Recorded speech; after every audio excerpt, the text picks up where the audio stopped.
Oi, gente, sejam muito bem-vindos a mais um ManaCast. Eu tô aqui com o Samir. Fala, galera. E hoje a gente tem um convidado muito, muito especial que já esteve aqui, que é formado em Ciências Contábeis e mestre em liderança. E vocês já conhecem ele. Seja muito bem-vindo novamente, tio Léo. Obrigado aí Mais pelo um papo convite. fera aqui. Tamo junto. A lição dessa semana vai falar sobre Elias. A lição passada também falou sobre Elias. O título é Fé no Alto da Montanha.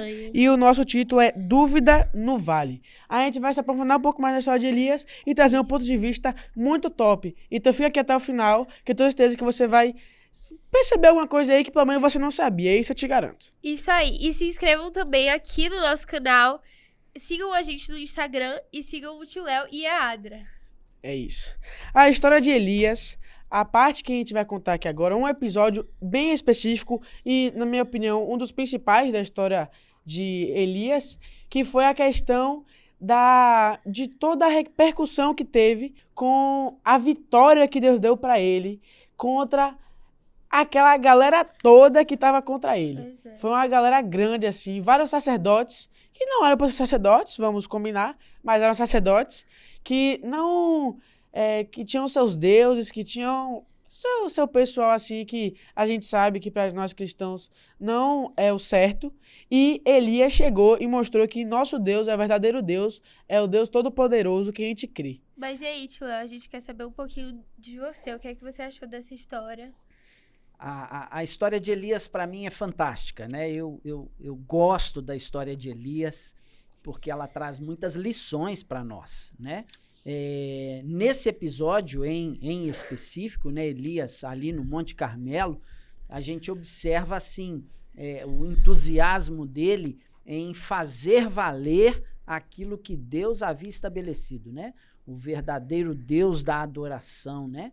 E Deus, como já foi dito, deu a ele a vitória ali naquele monte. De fato, uma vitória surpreendente, enquanto tinham lá uma série de homens, né, suplicando que descesse fogo do céu e nada acontecia.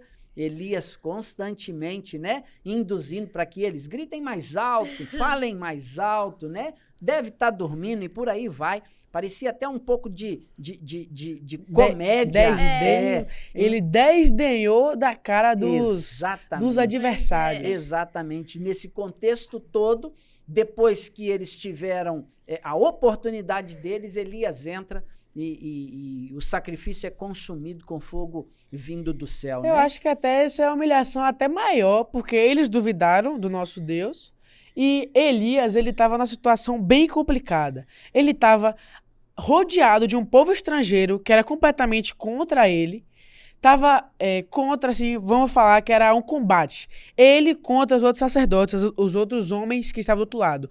Ele sozinho, entre aspas, contra vários outros homens que tinham vários deuses. E Elias estava sozinho, só com um Deus.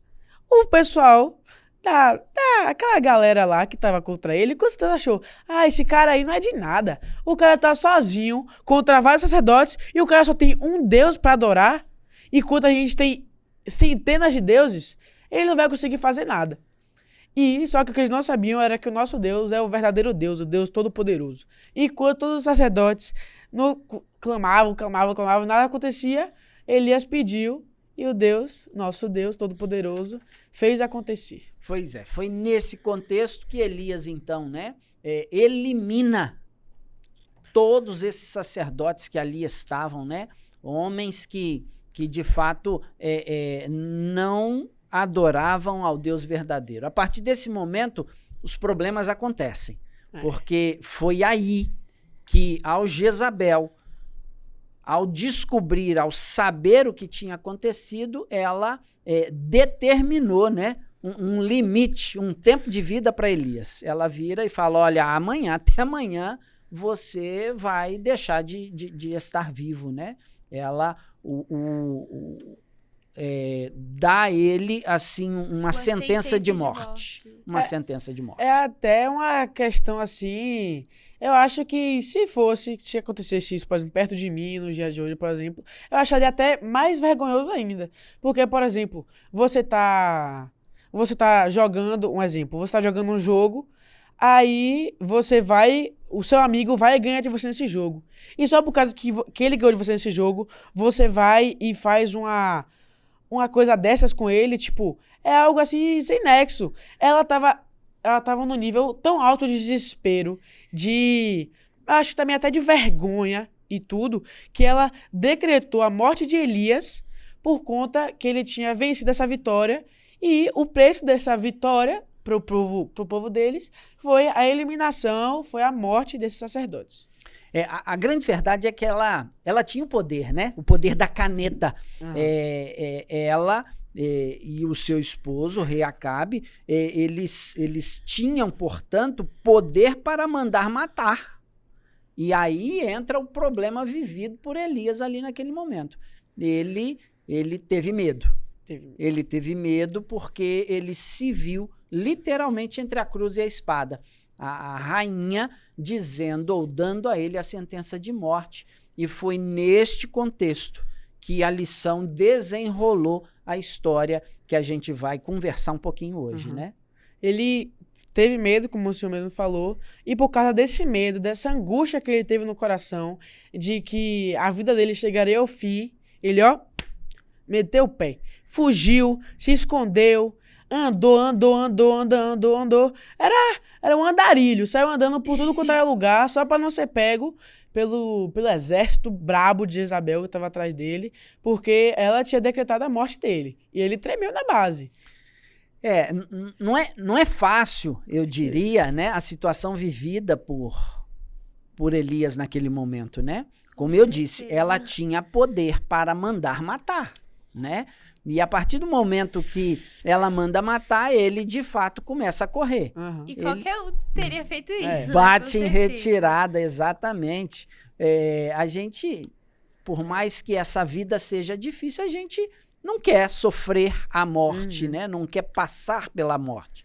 Muito pelo contrário, a gente quer ter a oportunidade de ver Cristo voltando, né? E Elias estava ali vivendo este contexto, essa preocupação, e a gente observa que chegou num dado momento que Elias chega ao ponto de suplicar a própria morte. Tamanho era o desespero de A Elias. angústia que ele sentia, né? Exato. Ele estava nessa jornada dele de fuga da Jezabel, de certa forma, ele começou a sentir uma angústia, uma tristeza profunda dentro de si. A lição fala aqui, Elias acreditava que era o único adorador de Deus vivo que havia restado em Israel, e ficou tão desanimado que, como o senhor falou, que desejou a própria morte. Ele estava Sentindo sozinho. ele estava assistindo só, ele estava num desespero tão grande que ele desejou a própria morte. Mas eu fico até assim, imaginando assim, tipo, ok, ele estava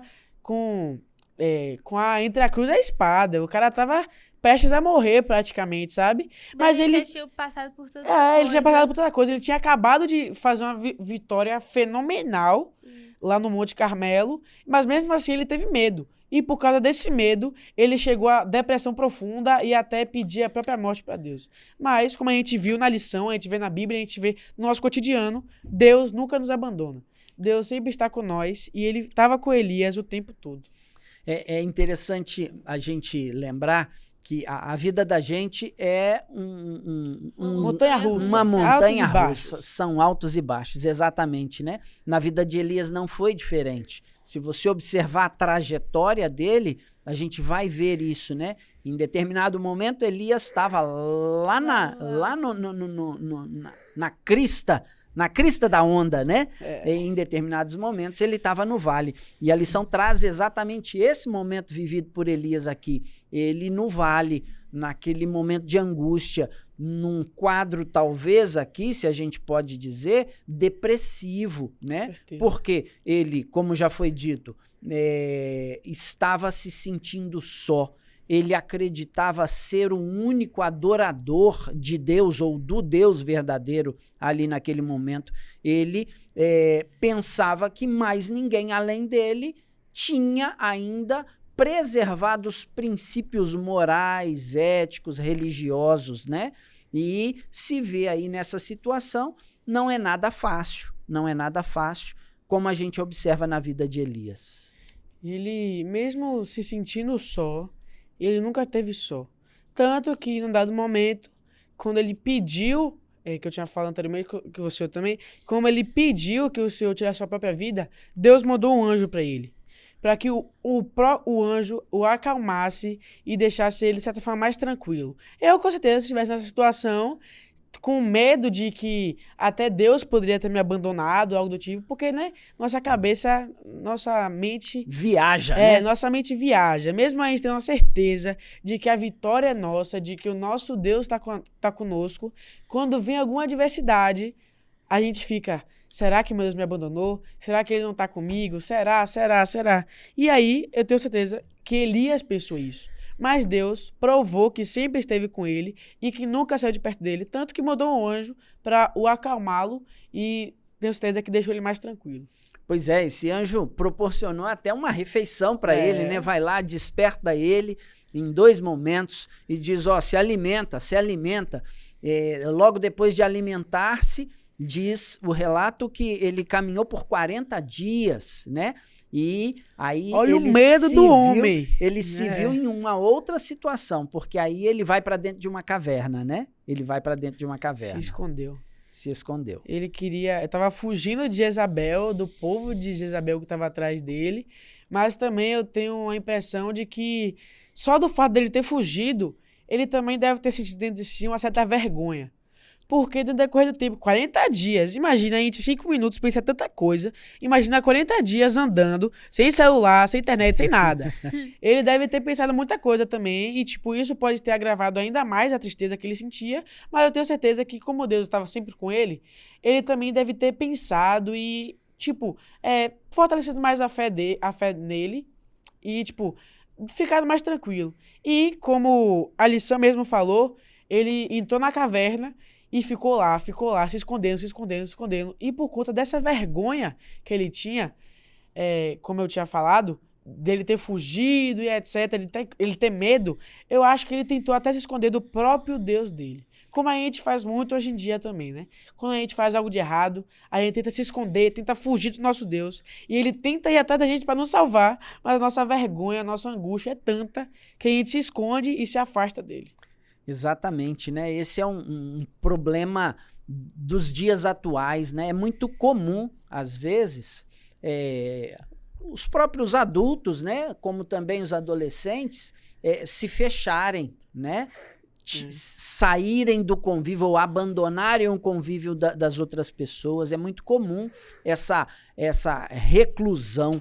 Então a gente tem que tomar muito cuidado com isso, né? Foi uma atitude vivenciada por Elias que a gente precisa ter sabedoria para não entrar num quadro depressivo como esse e também ter sabedoria para ajudar quem vive num quadro depressivo como esse. Porque isso é o mal do século, né? A gente vê muitas pessoas em quadro depressivo, à semelhança de Elias, suplicando a própria morte, atentando contra a própria vida, né? Então, a gente precisa tomar cuidado com isso para que a gente tenha condições de não passar por isso e também condições de apoiar quem está passando por isso para que as pessoas possam se livrar de problemas como este. E quando a gente tá triste, a gente tende a se afastar, se distanciar das pessoas e a gente tem que fazer o oposto disso. Até de Deus a gente acaba se afastando, se distanciando. E como o Samir disse, isso dá mais tempo da gente pensar sobre coisas ruins. Então, se você tá se sentindo triste e mal, não se afaste das pessoas, não se afaste de Deus. Tente ficar mais próximo, na verdade. A lição traz aqui uma citação, né, de que o remédio recomendado por Deus, que nunca falha, está na composição de 3 ingredientes, né? Fé, oração e serviço, tá? A gente precisa manter viva a nossa fé. Não dá para deixar as coisas acontecerem de forma natural, não. A gente precisa alimentar, nutrir a nossa fé. A gente precisa buscar conhecimento para que seja uma fé viva, verdadeira, né? Oração, a gente precisa ter esse contato com Deus constante. Relacionamento com Deus. E serviço, né? A gente vê aqui vocês envolvidos com com esse ministério, né? O Manatim, Manacast, né? É muito legal ver adolescentes como vocês envolvidos, né? Eu acompanho um pouquinho desse ministério e vejo que não é só isso que está acontecendo aqui, existe todo um processo por trás disso, né? Então, a gente precisa, através de atividades, de serviços, de trabalho, sejam eles quais forem, manter a nossa fé viva, nosso relacionamento com Deus, para que a gente esteja sempre na onda, na crista da onda. E lembrar que quando a gente estiver no vale também, porque vai ter momentos que a gente vai estar no vale, que nem Elias esteve, que a gente não pode se afastar de Deus de nenhuma maneira, e muito menos se esconder dele. Mesmo a gente não se escondendo, é só a ideia da nossa cabeça, porque Deus está sempre conosco. A gente tenta se esconder, a gente tenta fugir do nosso próprio Deus, mas a gente tem que fazer ao contrário, como a Sofia falou, a gente tem que estar mais próximo dele. E ele tenta nos resgatar a cada dia, ainda mais quando nós estamos no fundo do poço, como Elias estava. Ele tenta nos resgatar, tenta ir se atrás, aproximar, tenta e se às vezes aproximar. a gente que se distancia. Exatamente.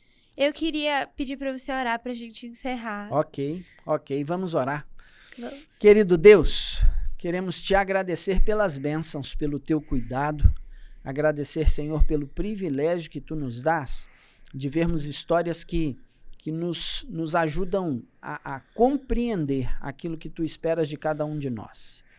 Vivemos dias difíceis aqui na Terra, dias onde a gente observa que os quadros de doenças relacionadas à saúde mental, elas têm aumentado o tempo todo. Então, ó Deus, dá-nos sabedoria para que consigamos contribuir, ajudar as pessoas que enfrentam esse tipo de problema, ó Deus. Amém. Que eles possam buscar em ti forças para vencer os obstáculos. Amém. E que nós possamos, de certa forma, contribuir para que as pessoas que nos cercam não sofram esse tipo de problemas, ó Deus. Amém. Cuida de nós, dá-nos um dia agradável na tua companhia e sob os teus cuidados. Abençoe cada família que tem acompanhado este programa, estes episódios. Nós te pedimos essas bênçãos por Jesus. Amém. Amém. Muito obrigada, gente. Eu queria pedir pra vocês seguirem a gente aqui e na nossa conta do Instagram e também sigam o tio Léo.